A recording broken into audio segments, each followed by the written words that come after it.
Miss Way 2017 si Lalthanpuii ka ni a buin ka hun man dan kan yor shel deng cheu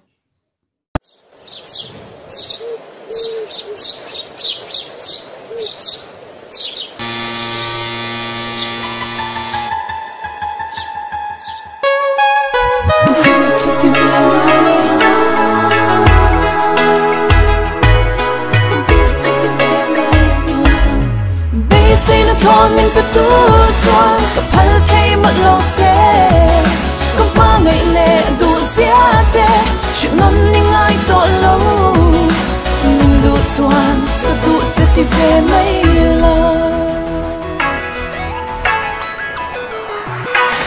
sắp mẹ cho tung tung tung tin hay mình sai cái vô ra cái tan uy rèn in này xì lâu và khoa về lên đi tiếng mình chưa về rồi,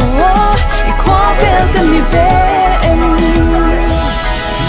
Bây giờ nó thôi mình phải tu cho, gặp hal thay mất lâu thế, gặp ba ngày lệ đủ xia thế, chuyện non nhưng ai tội lâu, mình đủ toàn, có đủ chết thì về mấy lần. Dù này thế, dù nó có ai xia, chưa nó mình ngại lâu. Ít yang có mình, có boihboihi, ít tan ra rèn có đòn dấu lâu. Chưa ta đủ xin, có tan ra boihboihi về em. Thì dùng khá tuần episode ta kan khel thei chu ni a official wardrobe te chu ANGGU'S VHL le trai zeli chang ke te an ni an chunga kalom em ani